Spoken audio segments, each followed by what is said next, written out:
I just broke my chair. That was supposed to be a skit.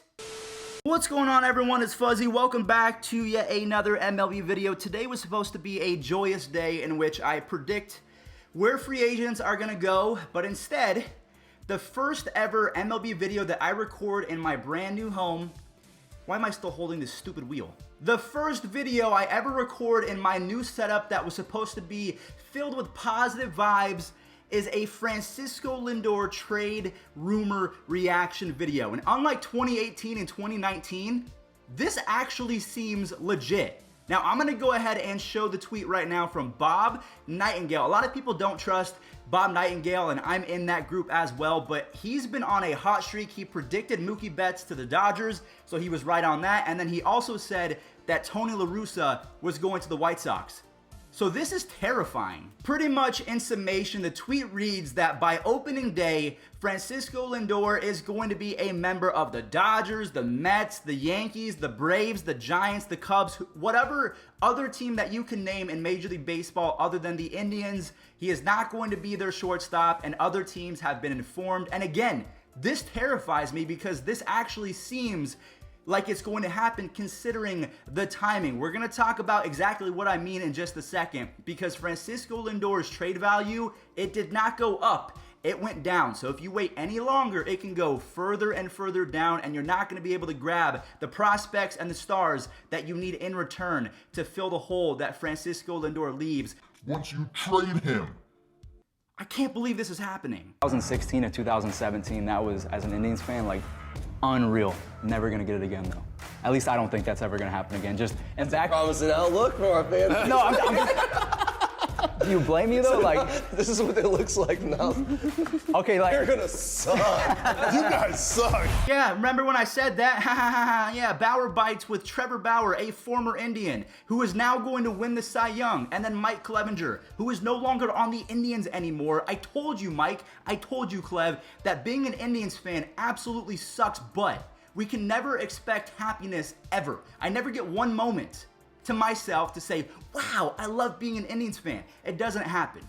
So anyways, I digress, a little mini rant because I had to get that out. I mean, he's gone. Francisco Lindor is not going to be on the Tribe, and I'm just angry about it because he's my favorite player. I can kind of relate to Red Sox fans now because they gave away Mookie Betts. He signs a fat contract and then he wins the World Series. But in my opinion, whoever gets Francisco Lindor is getting an underpaid superstar franchise player at one of the most premium positions in baseball. He's only due $21 million next season. That's it. Considering Garrett Cole and Steven Strasburg and Bryce Harper and Mike Trout and Manny Machado, all of these guys are getting paid $30+ million, $21 million for a Gold Glove, 30 home run, 20 stolen base, switch hitting shortstop with maybe the best smile and the best fan appeal in all of baseball.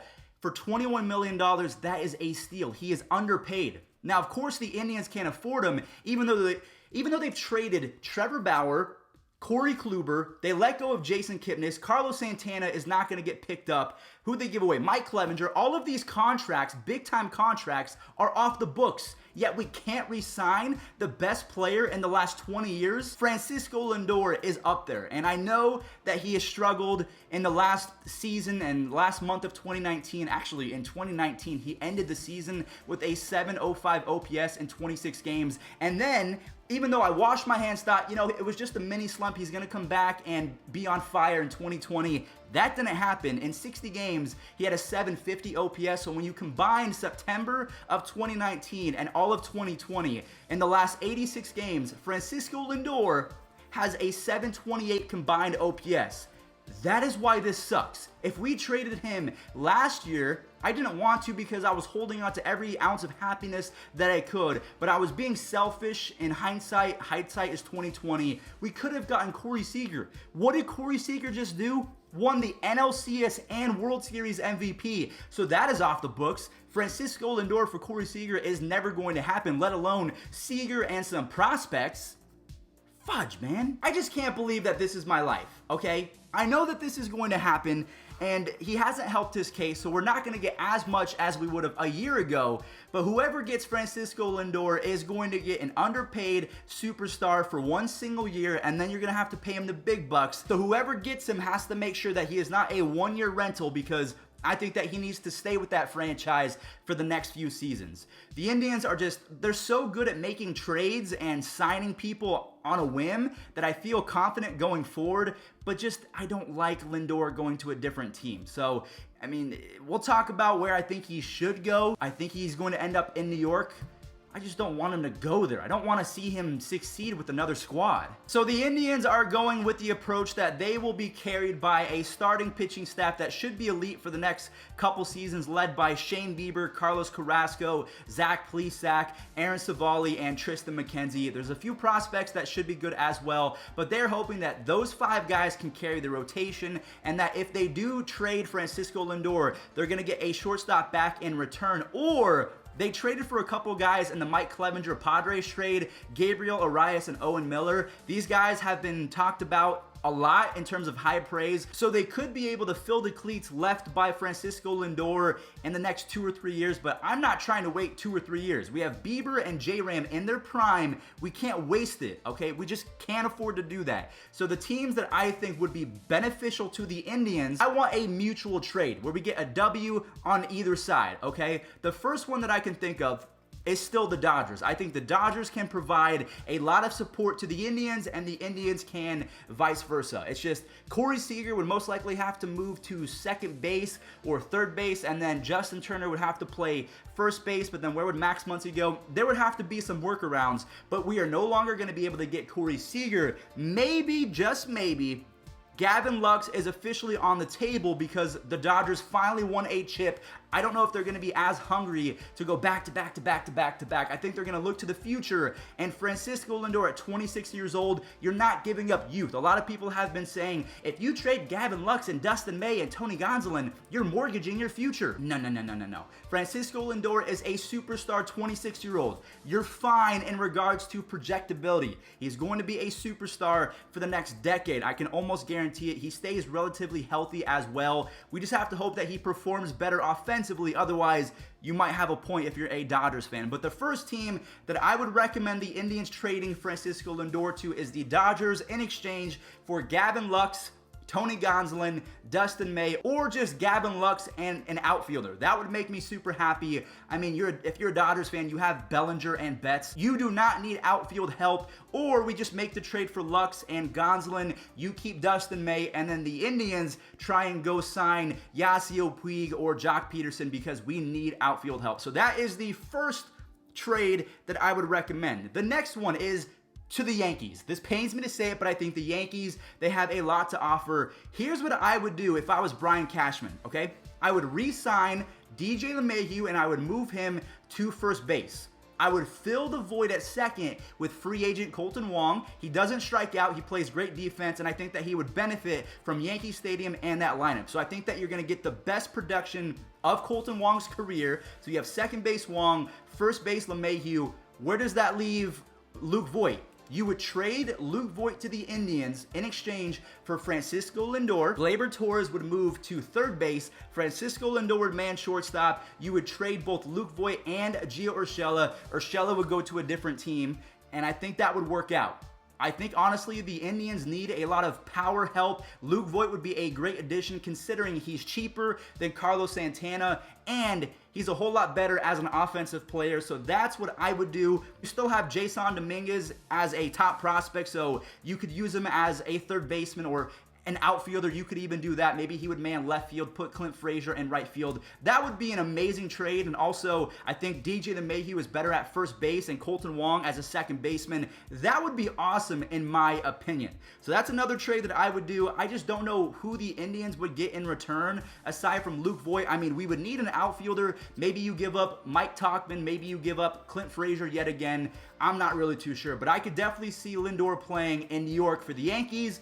as well as the Mets. Keep it simple. The Mets, they just re-signed Marcus Stroman, so they're going to get Noah Syndergaard back. They have Jacob deGrom, Marcus Stroman. That's a good 1-2-3 punch. And also, Peterson, he showed up in 2020. That's not a bad 1-4 punch. And then I would package Ahmed Rosario and JD Davis to Cleveland. I would just do that. Maybe you add some draft picks. Maybe you add an outfielder or two. But I think Francisco Lindor for Ahmed Rosario and JD Davis, the salaries work out. Rosario, I like him. I think he has a higher ceiling than what he has shown. And I love JD Davis. Yu Darvish, who is in the running to win Cy Young, says that JD Davis is by far the hardest hitter to face in all of baseball. And that's high praise. I would love Davis in our lineup. Now, the final trade that I would recommend to the Indians front office is the Atlanta Braves. Dansby Swanson and Pache in exchange for Francisco Lindor and a first or second round draft pick. Swanson just came off a season in which he had an 800 OPS. He was good in the postseason. He plays great defense. And Pache, he glides in the outfield. He has a cannon for an arm. I would love to see his development as an Indians outfielder. And Swanson, he would be a lesser kind of Walmart version of Francisco Lindor, because could you imagine if the Braves had Ronald Acuna Jr., Ozzie Albies, Francisco Lindor, Freddie Freeman, Marcell Ozuna, Adam Duvall, Travis d'Arnaud? That might be the best lineup in the National League, maybe in all of baseball. Now, don't get me wrong. Swanson, again, had a great season, but Lindor, he is better than Dansby Swanson, and they're about the same age, so it's not like you're moving an old player for a young player. Each team is going to benefit from it, and I have to try and trust in the Indians front office. Even though we don't win World Series, we just make the playoffs. We get to World Series, but we always choke them because we don't have the right amount of pieces. So in the last few seasons, the Indians have traded, in my lifetime, we've acquired Grady Sizemore, Jake Westbrook, Cliff Lee, Michael Brantley. Those are all players that we've traded for. And also, Andrew Miller, Josh Donaldson, Brad Hand, Yasiel Puig. The Indians are not afraid to move pieces at the deadline to try and get better and save money. That is their MO. Great starting pitching, a plethora of traded players that play even better than what their old team thought that they were going to amount to, aka Michael Brantley, who was a player to be named later. He wasn't even named in the trade. That's how little the Brewers thought of him. So they're good at trades. I have to trust the process and hope that the Mike Clevenger trade works out, that those two shortstops end up being great. Maybe our top prospect, Nolan Jones, he comes up, he plays a great third base, and we move J-Ram to second base, even though I love Cesar Hernandez. Maybe we put Nolan Jones in left field. $21 million for a superstar shortstop. I think that is a great value, but because the Indians are the Indians and they can't re-sign him, unfortunately, the price is too high. And I do agree with Bob Nightingale, and I understand that this is it. Don't know if there's going to be a trade reaction anytime soon. I'm hoping that they just rip the Band-Aid off and they get it over with so I don't have to endure another offseason of being a miserable, ugly oaf.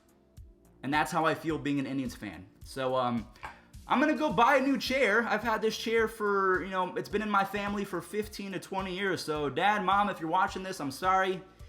Yeah, what a wonderful way to kick off the new home. Just awesome. So thank you guys for watching. And Clev, I know you're not watching this, but if you are, I told you so, man.